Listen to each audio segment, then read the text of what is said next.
आज की इस वीडियो में हम किसी आम इंसान की नहीं बल्कि एक ऐसे इंसान के बारे में बात करने जा रहे हैं जो इस पृथ्वी को खाली करवाकर मंगल पर जीवन बसाने का सपना देखते हैं। इलॉन मस्क, जिनके आइडियाज और विजन एक आम इंसान को सिर्फ और सिर्फ पागलपंती लगता था, क्योंकि आज तक हम जिन टेक्नोलॉजीज को किसी हॉलीवुड फिल्म या डोरेमोन कार्टून में देखा करते थे, उसे इस इंसान ने रियल लाइफ में सच कर दिखाया है। आज इनकी नेटवर्थ लगभग 304 बिलियन डॉलर्स के साथ दुनिया के सबसे रिचेस्ट पर्सन में से एक है। इनकी कंपनी आज की नहीं बल्कि फ्यूचर में होने वाले प्रॉब्लम को सॉल्व करती है। आज तक इनकी सबसे सक्सेसफुल कंपनीज में Zip2, X.com, SpaceX, Tesla, SolarCity, Neuralink, the boring company, OpenAI शामिल है। आज बिलियंस ऑफ डॉलर्स में खेलने वाले इस व्यक्ति को कभी नौकरी के लायक भी नहीं समझा गया था। 1995 में नेटस्केप नाम के कंपनी में जॉब के लिए अप्लाई किए, लेकिन इनको रिजेक्ट कर दिया। इसके बाद इन्होंने Zip2 नाम से एक ऑनलाइन डायरेक्टरी कंपनी बनाई, लेकिन 1996 में इनको अपने ही कंपनी में CEO के पोजीशन से हटा दिया गया। 1999 में Zip2 को कॉम्पैक्ट कंप्यूटर के हाथों 307 मिलियन डॉलर्स में बेच दिया, जिसमें इलॉन मस्क का 7% स्टेक था, जिसके लिए उन्हें 22 मिलियन डॉलर्स मिले, जिसमें से 10 लाख डॉलर की नई मैक्लारेन कार खरीदी, लेकिन उसका भी एक्सीडेंट कर लिए। फिर उसी साल 10 मिलियन डॉलर की इन्वेस्टमेंट से X.com नाम की एक फाइनेंशियल सर्विसेज प्रोवाइड करने वाली कंपनी बनाई, जिसे आजकल हम पेपाल के नाम से जानते हैं। साल 2000 में X.com कन्फिनिटी नाम की एक कंपनी के साथ मर्ज हो गया। फिर उसके एक साल बाद 2001 में X.com का नाम बदलकर पेपाल कर दिया गया। और साल 2000 में इलॉन भैया गए हुए थे हनीमून मनाने।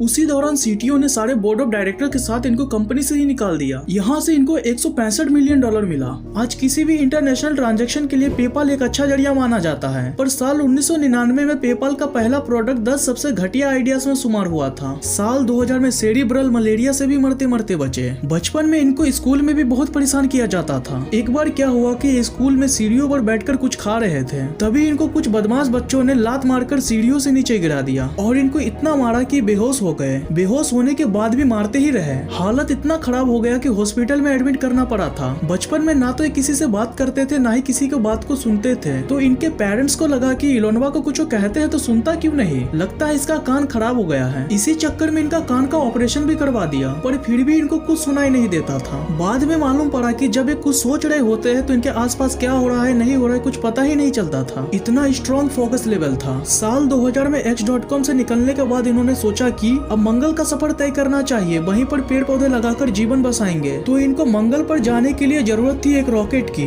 2001 में ये रशिया गए पुराने रॉकेट्स खरीदने। वहाँ इन्होंने कहा कि मुझे मार्स पर चूहे भेजने के लिए कुछ रॉकेट्स की जरूरत है, लेकिन उन लोगों ने इनका प्रपोजल रिजेक्ट कर दिया। 2002 में फिर से रशिया गए 3 ICBM मिसाइल खरीदने। ICBM का मतलब होता है इंटर कॉन्टिनेंटल बैलिस्टिक मिसाइल। इन पुरानी मिसाइलों को रॉकेट की तरह इस्तेमाल किया जा सकता था। पहले तो इनको मिसाइल दे नहीं रहे थे, बाद में देने के लिए माने तो एक मिसाइल का 8 मिलियन डॉलर मांगा गया। इन्होंने कहा कि एक मिसाइल का 8 मिलियन डॉलर तो बहुत ज्यादा है, उसमें भी पुराने मिसाइल। तो वहाँ से मीटिंग छोड़कर लौट आए। अब ये सोचने लगे कि मार्स पे तो जाना है, पर बिना रॉकेट के जाए कैसे। तो एक किताबें पढ़ने लगे कि रॉकेट कैसे बनाते हैं। बिना किसी फॉर्मल एजुकेशन के सिर्फ किताब पढ़कर और नेट के माध्यम से इन्होंने रॉकेट बनाया। इलॉन मस्क को लगता है कि एक ग्रह पर रहना थोड़ा रिस्की है। हो सकता है कल को 3rd वर्ल्ड वॉर छिड़ जाए और न्यूक्लियर धमाके से दुनिया खत्म हो जाए, या हो सकता है जिस तरह एक एस्ट्रॉइड ने पृथ्वी से डायनासोर को खत्म कर दिया, वैसे ही इंसानों का नामो निशान भी मिट जाए। इसलिए हमारे पास दूसरे ग्रहों का भी ऑप्शन होना चाहिए।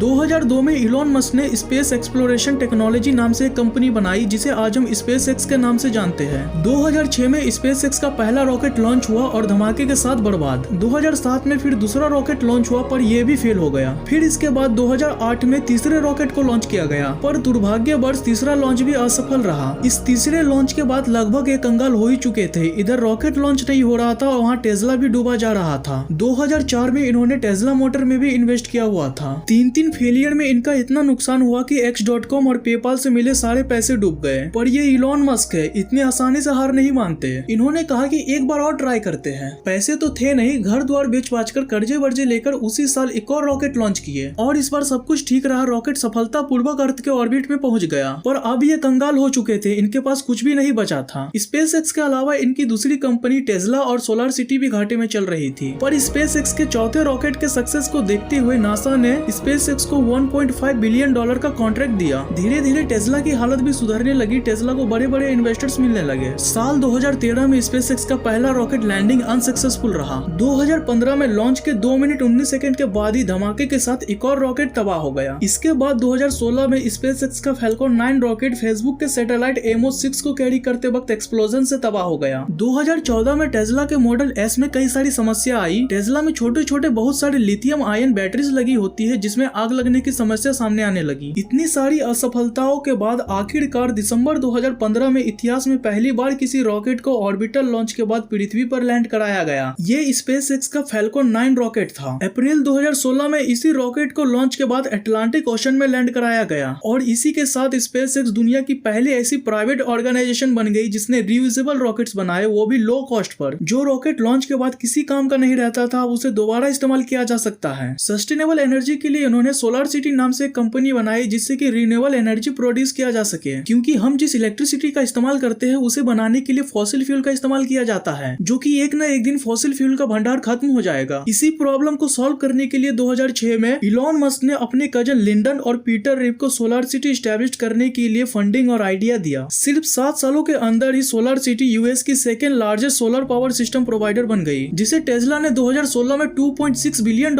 में खरीद लिया। एआई यानी आर्टिफिशियल इंटेलिजेंस, इलॉन मस्क इसके ऊपर भी बहुत काम कर रहे हैं। यूं तो 24 घंटे हम इस टेक्नोलॉजी से घिरे रहते हैं, पर फिर भी हम इसे अभी पूरी तरह से समझने में सक्षम नहीं है, जो कि ह्यूमंस के लिए एक चिंता का विषय है। इलॉन मस्क को लगता है कि मशीन सीखते सीखते हमसे ज्यादा पावरफुल हो जाए तो हमारे खात्मे का कारण भी बन सकता है। इसी को देखते हुए इन्होंने 2015 में ओपन एआई नाम से एक कंपनी बनाई जिसका मकसद है आर्टिफिशियल इंटेलिजेंस पर रिसर्च करना और इसे इंसानों के लिए यूजफुल बनाना। एआई इंसानों के लिए किस तरह खतरनाक हो सकता है इसे आप लोगों ने 2010 में आई रजनीकांत की रोबोट मूवी में तो देख ही लिया होगा। इंसानी दिमाग और मशीन को जोड़ने के लिए 2016 में इन्होंने न्यूरल लिंक कंपनी को स्टैब्लिश किया, जिसका मकसद है ऐसे न्यूरल इम्प्लांट को विकसित करना जिससे इंसानी दिमाग को आर्टिफिशियल इंटेलिजेंस से सिंक्रोनाइज करके कंप्यूटर्स या किसी भी दूसरे मशीन को सिर्फ सोचने भर से ऑपरेट किया जा सके। इसके लिए जिस डिवाइस को डेवलप किया जा रहा है वो बहुत छोटी होगी, लगभग एक नाखून के बराबर। ये बैटरी से ऑपरेट होगा। इसमें इस्तेमाल होने वाले तार इंसान के बालों से भी कई गुना पतले होंगे। इसे दिमाग के अंदर इम्प्लांट किया जाएगा। ये टेक्नोलॉजी उन लोगों के लिए वरदान साबित होगा जिनके हाथ पांव नहीं चलते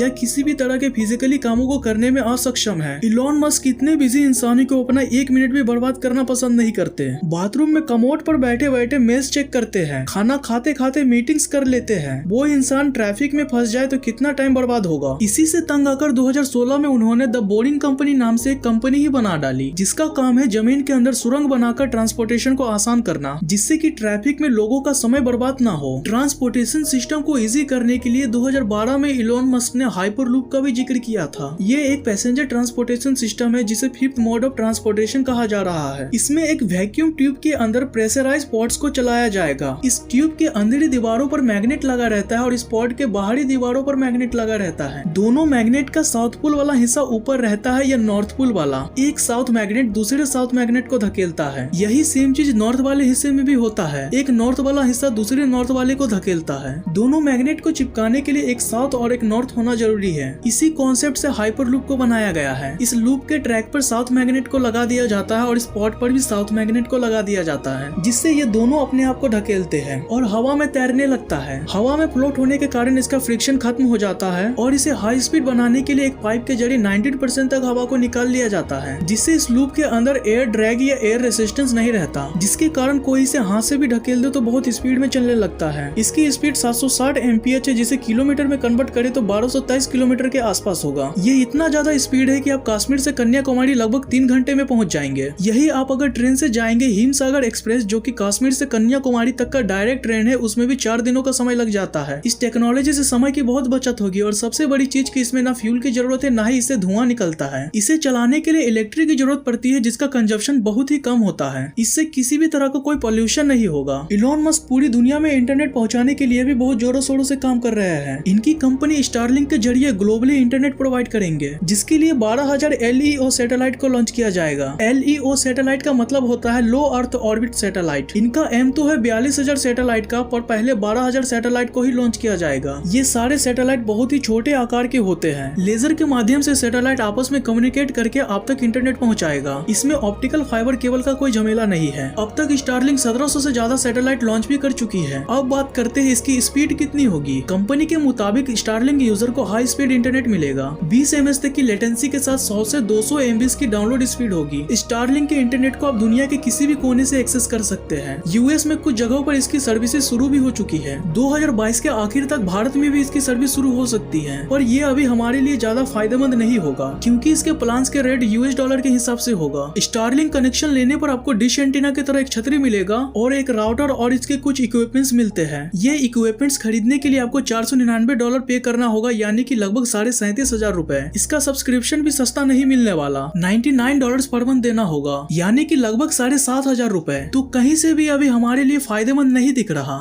आज के लिए इतना ही, मिलते हैं अगले वीडियो में। तब तक के लिए जय हिंद, वंदे मातरम, भारत माता की जय।